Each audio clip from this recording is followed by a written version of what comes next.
Qigong is a meditation practice a lot like Tai Chi that's done in a standing posture, and it has huge benefits in terms of health and focus and ways in which we can use it to enhance our sleep in different parts of our lives. I wanted to put together this talk today because I have benefited greatly from Qigong, as have the students that I've worked with in our Tai Chi class. But the truth is that there's a lot of misinformation out there, partial information, not necessarily due to people doing something wrong, but moreover, just kind of diluted information. And ultimately, what it ends up being is that people don't necessarily get the benefits from Qigong and then therefore don't continue. So I wanted to put together some information on why Qigong can be an incredible addition to our life pretty easily. For those of you that have been practicing Qigong for a while, we are going to include steps at the end on how you can analyze your own Qigong to make sure that you're getting the most out of it. As far as the misinformation goes, we're going to talk a lot about why the information may not have been transmitted or led to success for all of us. And for those of us that have had benefits from Qigong or heard some of these outrageous sometimes claims about them, there's some real science backing up why this has been going on for 1,500 to 2,000 years and how people are benefiting from it. So let's begin by talking about why someone would study Qigong. If you've heard about Qigong, then you've probably heard about these benefits, and maybe that's what brought you here. Purported to improve relaxation, reduce stress, improve sleep, reduce blood pressure, clarity and focus can be increased with Qigong, overall improved health, and for those people that are studying martial arts or even internal martial arts, increased internal energy development to either apply to your form or just improve your health. So the good news is that currently we have a lot of research that's going into a lot of these claims, either in independent studies or in collaborative studies, two different types of collaborative studies. So this is kind of the first. I shared this real popular article, and it's a review of many independent studies that have been done on Qigong, and it concluded that there were basically 9 camps that emerged as what the benefits of Qigong were. These fell into increases in bone density, increases in cardiopulmonary effects, improvements in physical function, a reduction in falls and related risk factors, which is akin to bone density, but not just the fact that your bones don't break, but that you're not even falling, alluding to the balance and the progressive nature of walking that improves. Quality of life, self-efficacy, patients' reported outcomes being better, and the largest body of study from psychological symptoms. So people are seeing improvements on mental goals or areas that they want to improve, and or improvement of perceived happiness and immunological function. Some of these studies like this have also done co-studies with Qigong and yoga and meditation, things that go across lines as far as people doing different types of internal pursuits. And they've also done studies where they've shown people who have tested people who have done multiple events, both yoga and Tai Chi as an example, or Qigong and Tai Chi. By and large, without getting too deep into the data, it's pretty clear that consistent Qigong practice improves your health by many, many different markers. And this is not only the physical aspects of it that you would expect from physical movements, but that there's also mental and well-being improvements. So part of this is not only that you're happier or more content, but also improved interactions. And even if you don't have health or specific cognitive goals, really good Qigong sets that influence your sleep can have an impact on your clarity and your focus. And they can pretty much enhance your state of being for you to apply towards any goal that you want. Saying all this starts to sound a little bit like a TV QVC ad, right? That you do Qigong, it slices, it dices. Not only do you get all the stuff, but if you buy now, you get the free blender by the end of the show. So it raises some questions that we really need to consider. if Qigong is so great and all this research is showing positive results, why isn't everyone doing it? Secondly, okay, let's say that it is this great and I accept that. How does it get the results that it does get? Is this scientific? Is this valid? Can this be borne out in study, and can it be repeated? Could one person get results and an independent person doing the same set, if you will, get the same results?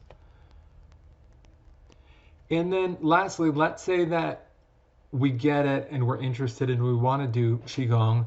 How do we learn Qigong? What are ways in which we can find a good instructor or instruction and get some of the results and that the people have gotten who've been under really, really good instruction? I am a Tai Chi practitioner. I am a Qigong practitioner, but first and foremost, in my day job, I am a researcher, and it is in an area of science, and I do not accept claims easily or quickly without some sort of verifiable or validatable evidence to go with them. And not only do I think that's important just for being able to do something, but in order to get buy-in on my time and something I want to do, I need a little bit of information so that I understand that this isn't crockery and where it comes from. Qigong, I have to say that one of its detriments, unlike joining a CrossFit class, is that the next day you may not feel that different. There's not a lot of physiological immediate feedback, like you just worked out and you're totally sore. Additionally, oftentimes it's done solitarily and you don't have a group to bounce information off of. So one aspect of it that becomes difficult is that we may not get to see the benefits immediately. So in saying that, we need some truth, some facts around why this is developed. We know it's been around for 1,500 to 2,000 years and that there's huge bodies and groups that do Qigong, but how are they getting these benefits? So that when practice gets boring, which it does for those of you that are practitioners, or when you're just ramping up and working with Qigong and you haven't built your sensitivity to the development far enough along to where it's palpable and you actually feel it, we need something to keep us in the game for a while. So let's start by talking about what is Qigong. Here's an official definition. A mind, body, spirit practice that improves one's mental and physical health by integrating posture, movement, breathing technique, self-massage, sound, and focused intent. So yeah, absolutely. It is that. It is all that. I have to say that. But to the lay reader, even to the martial artist, that sounds like everything under the sun. And in looking around for people who are just asking, like, what is Qigong? Like, my heart breaks for them, either in classes or in workshops or even on the internet, because it's hard to conceptualize that something as simple as it is delivers these results. Unofficially, what is Qigong? It's a series of movements, and these movements will look a lot like Tai Chi. They come from the same canon of movements, silk reeling, if you will, often.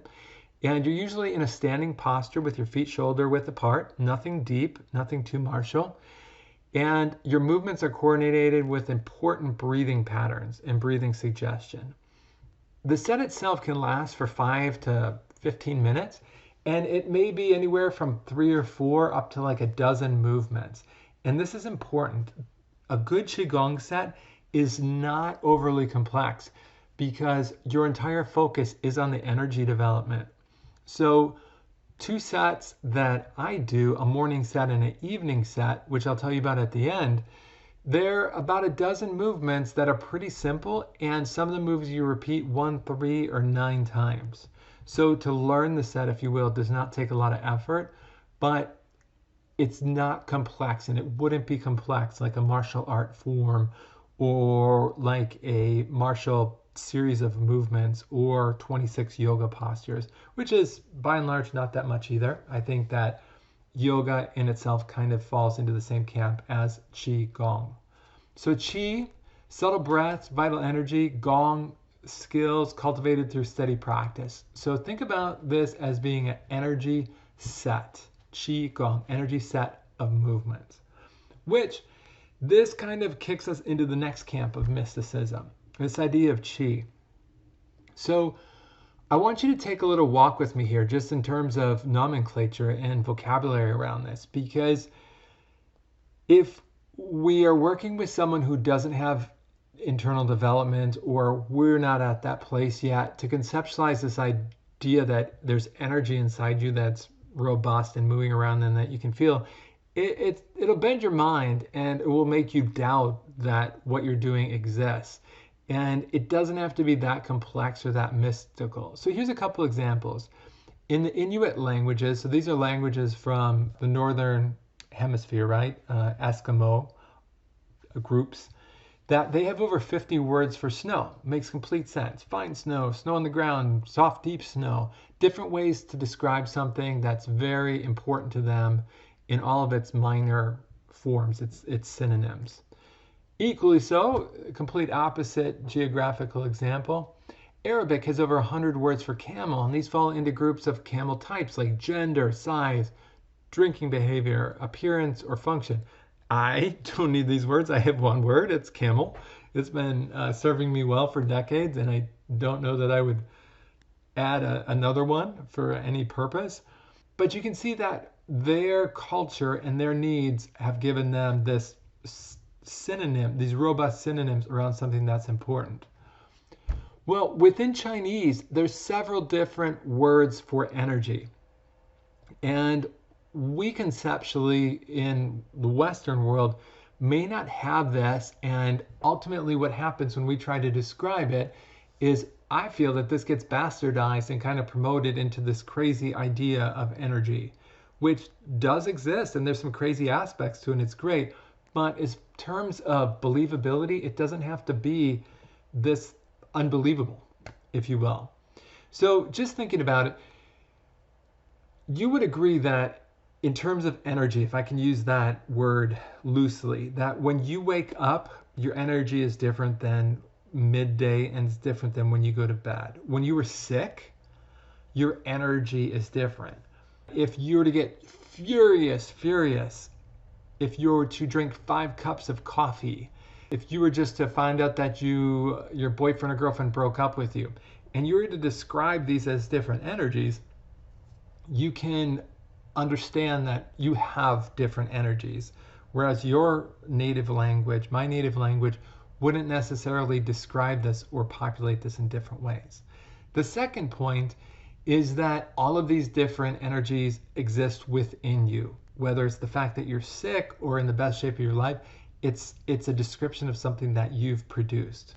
And the third aspect of it is that it's changeable and sometimes rapidly changeable. If you think about getting sick, like being out one day with your buddies, the next day being sick, I mean, that's a day. But think about times where you were driving down the road, minding your own business, and there was a near collision that you just barely escaped, or you even got hit, and how dramatically your energy changed. And whatever you were griping about inside the car as you were driving, that is the last thing on your mind in that time. So energy can also within you change dramatically from an outside source or from just an inside source or some perceived change. Okay, so that's as far as we need to go with Qi, is just that understanding that there are varieties of energy within you that can be changed. Okay, so taking that path and know that we've got a set of movements that could manipulate this energy in a positive way. And that's kind of where we get to Qigong. It's tapping into the energy that we have through movements in our body, through thinking, and through breath work in a very skilled way that's been honed for hundreds of years to get a certain outcome. Is this going to light your hair on fire? I mean, a rare day it might, especially if you're working with a really solid Qigong teacher. But I think that Qigong is the most beneficial by what it doesn't do. For example, you may not have as many maladies as someone else, your gender and age and race, if you are a Qigong practitioner. So that's not something you're going to publish on social media or brag about the fact that you didn't get sick for an entire year, or that you're highly, highly flexible as a 55-year-old. These aren't, unfortunately, like, I think they're amazing outcomes, especially when you look at the averages. But those are kind of the unsung heroes of Qigong. It's the medications you don't take and the amount of energy, if you will, and positive experience that you have throughout your normal day that makes this so vital. And especially when we're talking about 6 or 8 minutes a morning, makes it very, very highly impactful. Here's an example of a Qigong set. So there's thousands of Qigong sets. This is another reason it makes it a little bit more difficult to learn, because ultimately some martial arts have a very small canon of movements. So many kata in this karate set, so many forms. Some Tai Chi forms, they have a single form and single form for additional weapons, if they even do that within their family. Well, there's thousands of Qigong sets which may have been prescribed for certain ailments or certain needs. And one of the oldest ones here that I'm showing as an example, the 6 Healing Tones, this was about 1,500 years old. And it's more popular, and I say popular in that many people do this single set, but by and large, Qigong has a huge variety.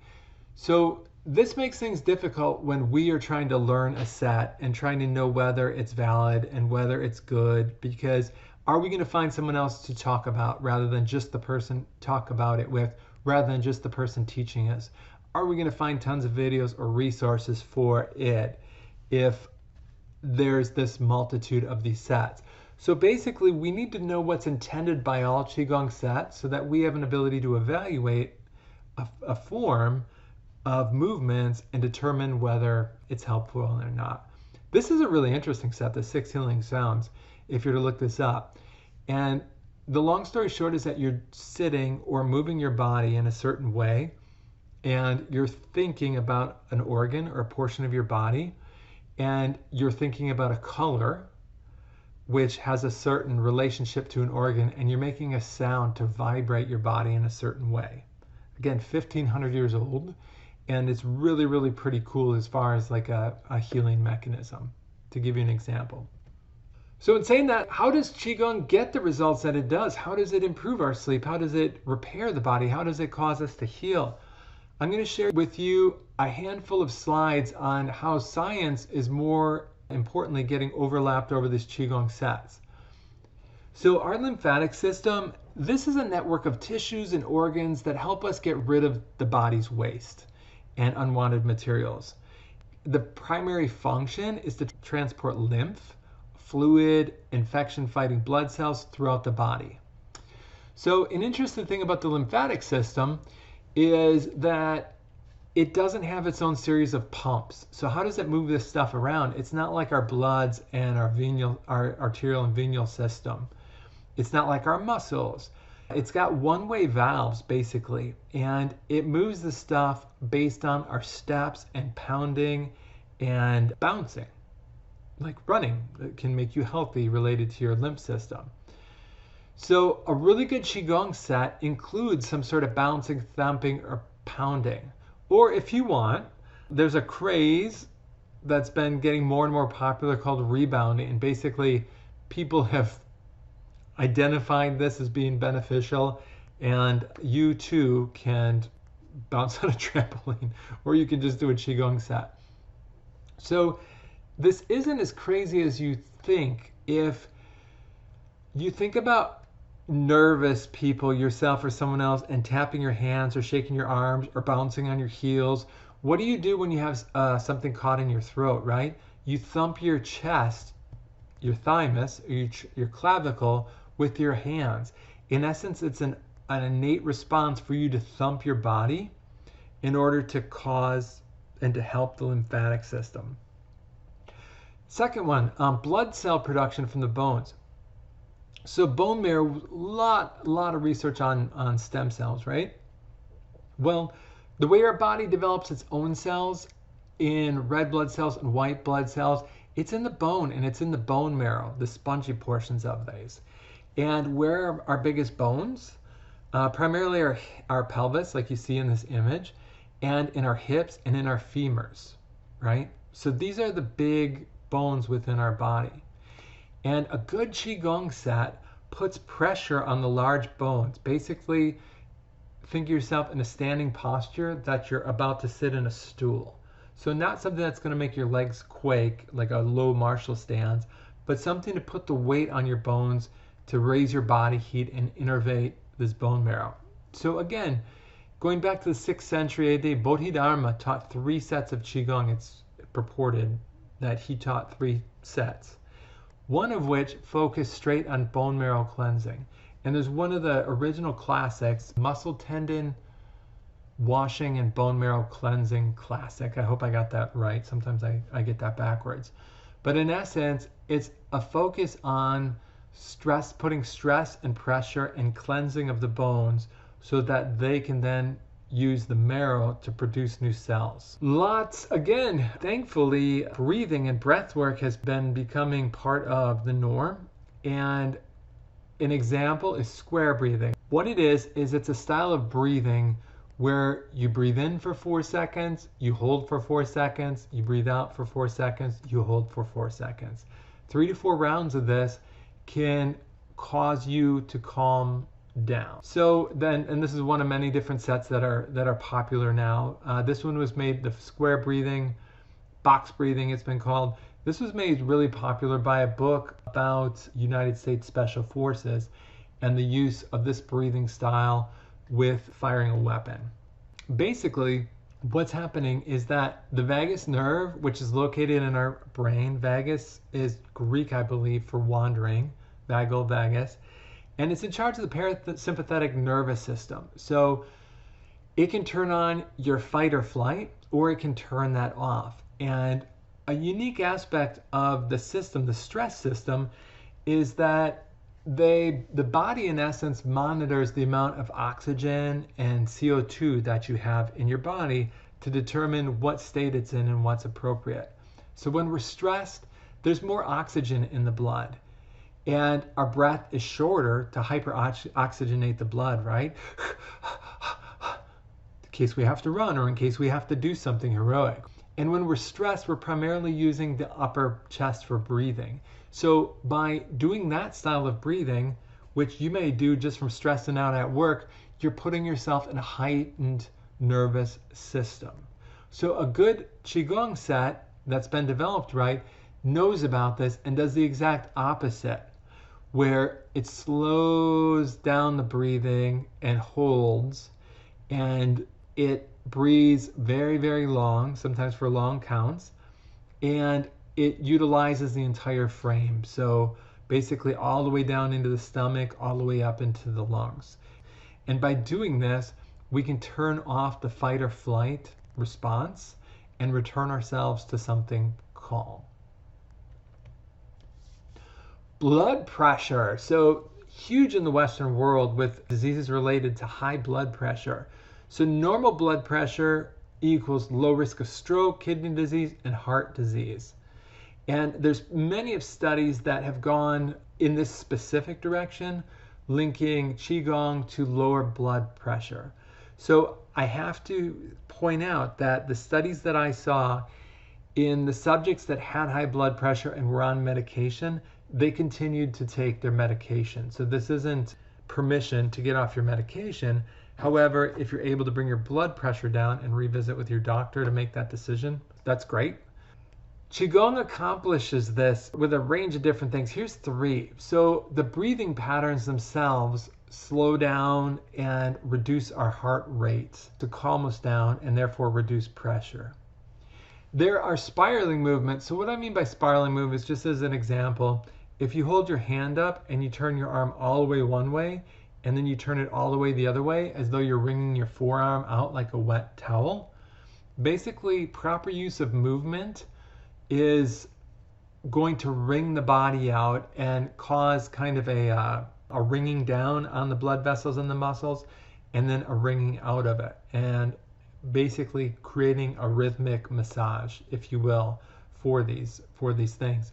Circular movement. So if you bring your hands together, travel it up in front of you, straight up over your head, and then waterfall out to the side, basically you're circling your body and you're using your arms as billows to pumps within your body in a slow manner.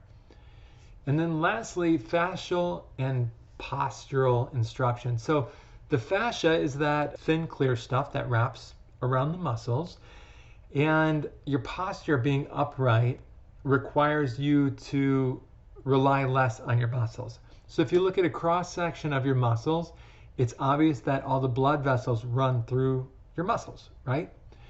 So if we're standing erect and not leaning over and causing our muscles to work, and we're relying on the fascia, the structure of ourselves to hold us up and to move with the muscles can then relax, putting less pressure on the blood vessels and making them work less. So how to say this gently? So I've seen really, really amazing Qigong sets performed really poorly on videos on the internet. And basically the movements and the series of movement is done correctly, but it's devoid of anything that would develop internal strength. So using the example that I just had where the hands come up in front of you, go over your head and kind of go down. I've seen that performed to someone who's bending forward so their posture is bad and there's no circular movement of their hands. So the palms are facing the video the whole time like they're watching the screen, versus when you begin in that move, the backs of your hands are together in front of your sternum. Think of like a reverse prayer hand. And as you push up, they turn around, then they're facing the ceiling. And then if you push with your middle finger, they arc down and your palms are facing away from you. So your arms are swiveling the whole time. And it matches the movement of your legs, where you might pull up with the inside of your thighs, which bring your knee together gently a little bit, and then move them out. Your thigh muscles are also spiraling. So the same move done online with a set, and then everyone says, oh, that Qigong set's horrible, I don't get anything from it. Or they tried and it just doesn't work, and they say, oh, that thing called Qigong doesn't work. Well, to be honest, it could be the instruction that isn't tapping into the correct movement to get the benefits. We hear a lot about deep sleep. I want to talk about that, but I also want to talk about restful waking, which I think is as important but doesn't get any press. So if we sleep really deeply, we can support like short-term thinking, long-term thinking, and just overall learning. If you've had a good night's sleep, you know this to be true. If you've had a bad night's sleep, you also know the opposite to be true. And this gives our pituitary glands and the other things that are in charge of growth hormone chance to clean up the body, clean everything out, and heal.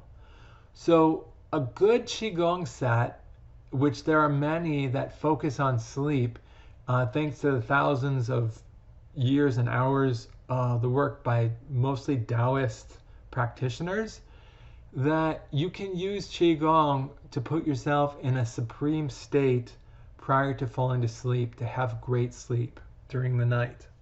A good Qigong set moves throughout the body in much of the same way and can put you in a really good state 5 to 8 minutes prior to sleeping. So that's one half. How about restful waking? Think about when you were a child and shot out of bed on Saturday morning because there was a fresh snowfall or because it was cartoon day, and how relaxed and how flexible you were and just ready to hit it. This was pre-coffee, right? Well, what if you could get back to that in 8 minutes, 6 minutes? So I wanted you to think of when in the morning are you peak performance? Is it 9:30? Is it 9? Is it 2 hours after you get up? Kind of mull around, you get your coffee, get some water, then you get breakfast, then you get to the office, and then, by 9:30 you're raring to go. Well, Qigong in the morning has the capability of shortening that window to put you in that really good, feel-good state pretty darn quickly. And just in terms of work productivity and the amount of time I've gained back from family time, because I'm not all stressed out in the morning when my family might be getting ready and going out the door. We don't get to see each other that much when we're going to work. So those 5, 10, 15 minutes, if I'm calm and chilled out and looking forward to them and in a good place, it's amazing. If I'm heading into work and immediately coming up with best idea for a new product or brainstorming, or if I'm using that morning window to write content and I've already gotten there by 7:38 rather than 9:30, think of the productivity and just the happiness and the amount of time I can get in and still work my full day and get home and still have some fuel left in the tank for my family. So you're sold, right? Back to this guy. So this sounds too good to be true. And if Qigong is so great, why isn't everyone doing this? And why haven't I heard of it before? So I think there's a handful of reasons why Qigong has not caught on and people haven't benefited from it yet. I want to go through these because this leads us into the final piece, which is basically a checklist that you should use to make sure that the Qigong you're doing is of high caliber. Most often Qigong is just seen part of other studies. So you tack on a few movements in a Tai Chi class, or you'll do some before the good stuff, right?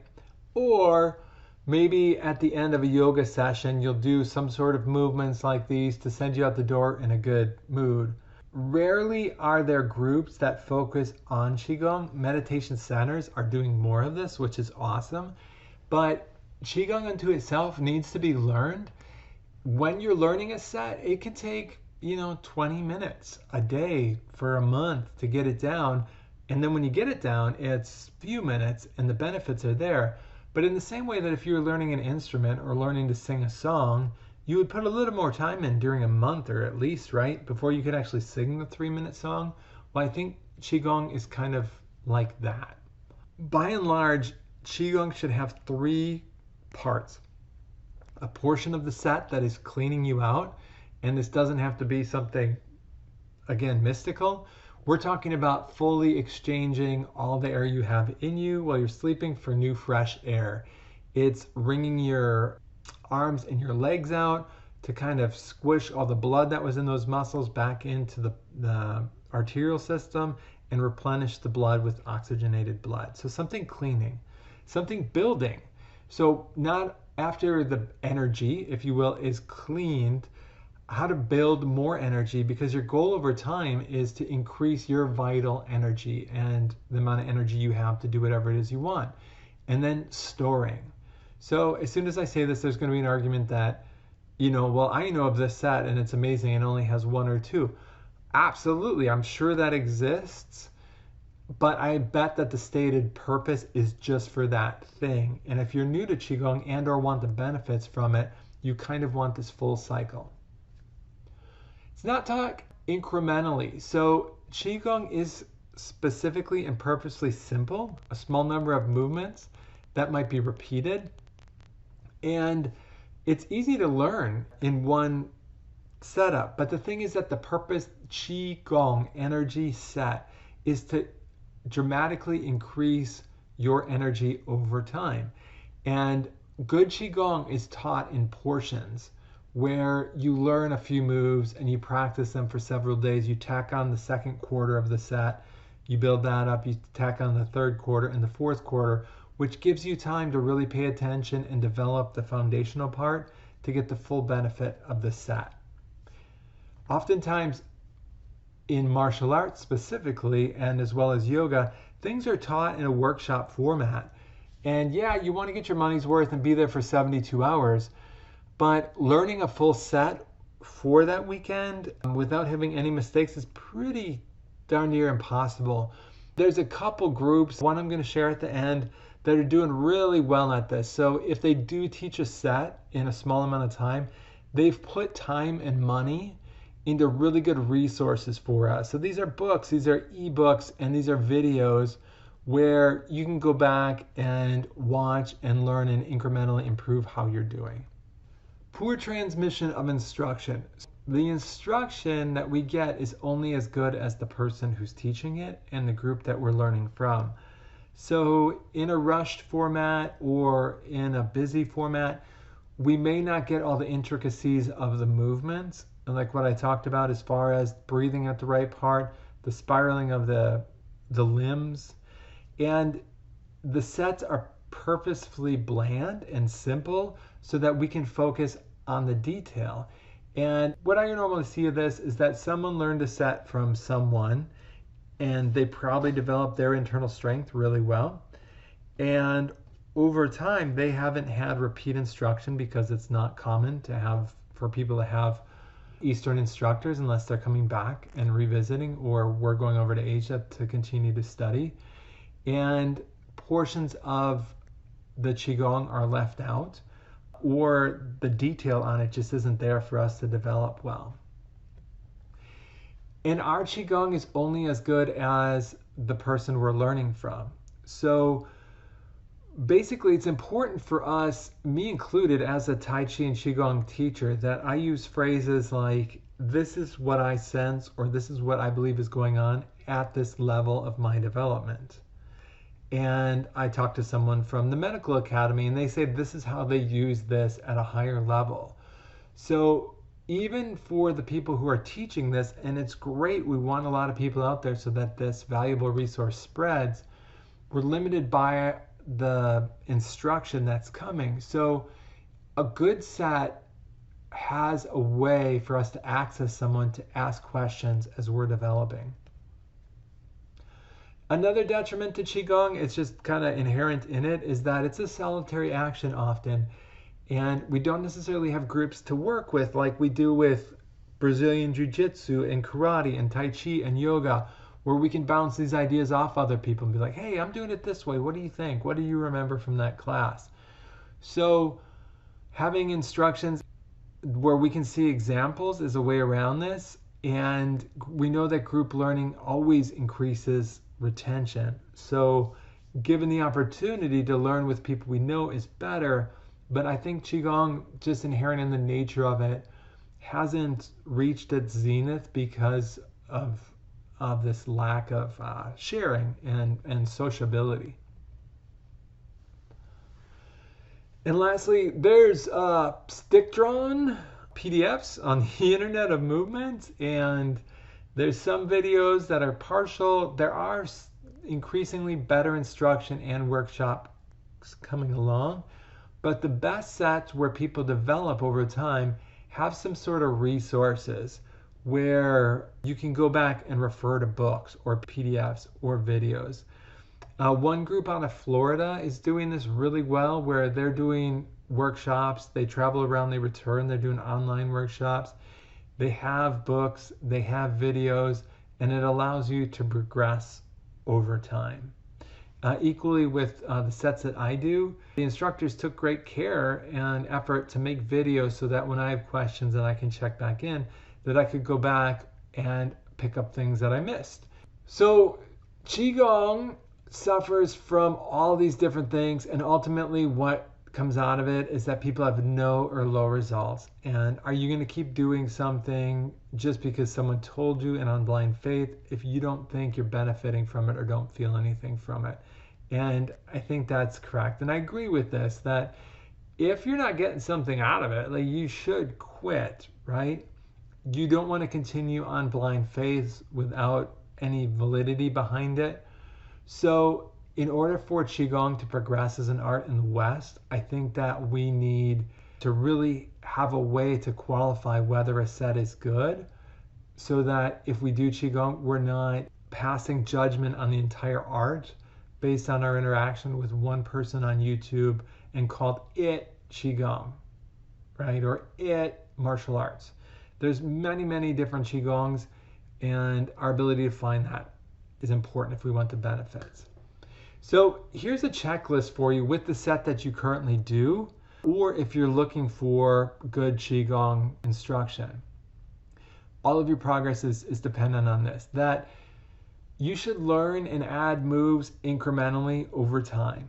There should be some sort of cleansing, building, and storing portions, and the instructor should talk about these, but in essence, there's ways in which you're wringing out the body. There's ways in which you're doing movements where your hands are moving from the ground up to the top of the head. And then there's movements where your hands are moving out and then back towards the body, okay? You would hopefully have instructors with a high level of internal development, or the person that you're learning from has enough grace to say, this is the level that I'm working at, and these are the resources or the instructor that I'm using, join me in this pursuit to increase this energy. If you do have instruction with Qigong not functioning in groups, even if it does, the best sets have resources that are available. And the best form, nowadays, there's really no reason why a video shouldn't exist about the set that you're doing. Qigong should not be long or complicated. They're sitting sets with a single movement that are highly, highly powerful. The sets that I do take 6 to 8 minutes. I think one is a 10 moves, and the other one's like 12 moves, 13-ish moves. And that is plenty. And you may repeat those moves, but overall, your focus is on the energy development and not on adding another form to your life. Proper Qigong forms should have some sort of ringing out. They should have thumping and bouncing and be a little bit physical, where you're clapping on yourself or tapping on yourself to innervate acupuncture, acupressure points, to aid the lymphatic system, crunching down on your stomach and abdomen area to massage the organs, if you will, and make sure that they're out processing waste. So all of those aspects should be taken into consideration for a good Qigong set. So I've been doing Qigong every day for a long time, and sometimes twice a day. And I want to tell you about two gentlemen, Peter Ragnar and Tristan Truscott. So if you don't know these guys, independently, they have their own thing going on. Peter Ragnar, he has a website, The Longevity Sage. I think he published his 30 some odd book. And I'm pretty sure that the first one was published in 52. So that should give you some idea of how old he is. And in an interview, he's real punchy about it, really nice guy. And he's like, you mean how young I am? And he doesn't really associate with his own age, but he's got incredible power for whatever age he is. Tristan Truscott, he comes out of a hard martial style, the karate style in California back in the day with Chuck Norris, and practicing and growing up there. He currently lives in Austin, Texas, and runs a group with his wife called the Satori Method. And they're putting out really high quality resources for people learning and teaching Qigong and different sets. So these guys came together to put together two sets, a morning routine and an evening routine.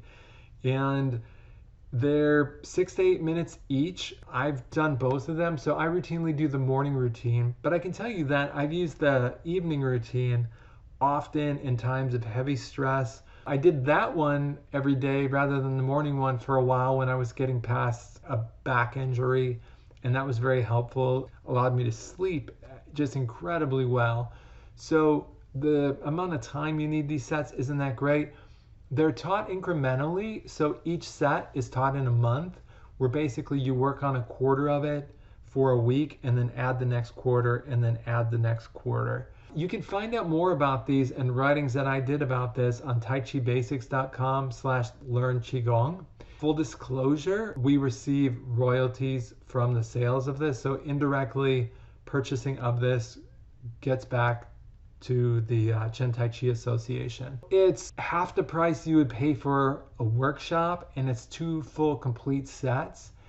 And if you're looking for a start off point, I can't really recommend this enough. It's a great, great set and a way to get going. So take that into consideration, and no matter what your decision is, add Qigong to your life and pursue it, because the benefits are real. They are obtainable. It has the history and it has the science behind it. I think this is real accessible and real achievable to anyone in the West.